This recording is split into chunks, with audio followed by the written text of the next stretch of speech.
#AskDrJohnars అని type చేసి మీ questions అడగండి, తప్పకుండా రిప్లై చేస్తాను. Ravi you sir, hair transplantation జరిగిన తర్వాత ఎన్ని రోజులకి ఫ్లైట్ ట్రావెల్ చేయొచ్చు? రవి అడుగుతున్నది ఏంటి అంటే హెయిర్ ట్రాన్స్ప్లాంటేషన్ జరిగిన తర్వాత ఎంత అర్లీగా వీళ్ళు ఫ్లైట్ ట్రావెల్ చేయొచ్చు అని. నిజానికి చాలామంది ప్రత్యేకించి హెయిర్ ట్రాన్స్ప్లాంటేషన్ కోసమే ఇక్కడికి వచ్చి మళ్ళీ ఆ హెయిర్ ట్రాన్స్ప్లాంటేషన్ అవ్వంగానే మళ్ళీ వాళ్ళు వెళ్ళవలసిన పరిస్థితి ఉంటుంది. కాబట్టి ఈ ప్రశ్నకు సమాధానం చాలా అవసరం. చాలామంది మన దగ్గరికి గల్ఫ్ కంట్రీస్ నుంచి కావచ్చు, లేకపోతే సౌత్ ఈస్ట్ ఏషియన్ కంట్రీస్ నుంచి కావచ్చు, లేకపోతే మన ఇండియాలోనే దూర ప్రాంతాల నుంచి ఫ్లైట్లో వస్తూ ఉంటారు. మళ్ళీ నెక్స్ట్ డే కానీ వాళ్ళు ఫ్లైట్లో బయలుదేరి వెళ్తారు. మరి సర్జరీ జరిగిన మొదటి రోజే ఫ్లైట్లో వెళ్ళొచ్చా అంటే వెళ్ళడంలో ఎటువంటి తప్పు లేదు. బట్ నేను దాన్ని సజెస్ట్ చేయను.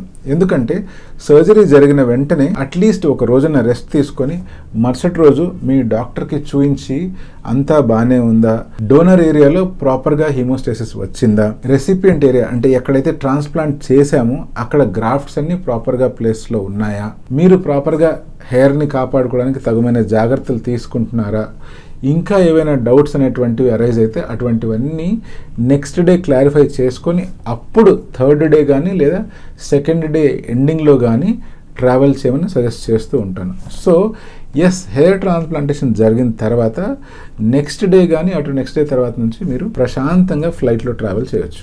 ప్రత్యేకించి ఎవరైతే అబ్రాడ్ ప్రయాణం చేస్తూ ఉంటారో వాళ్ళందరూ మెడిసిన్స్ క్యారీ చేస్తూ ఉంటారు అండ్ ఇమిగ్రేషన్ గుండా వెళ్ళవలసి వస్తుంది. అటువంటి వాళ్ళందరూ సర్జరీ జరిగిన చోట ప్రత్యేకించి ఒక లెటర్ రాయించుకొని వెళ్ళడం ఎంతైనా అవసరం.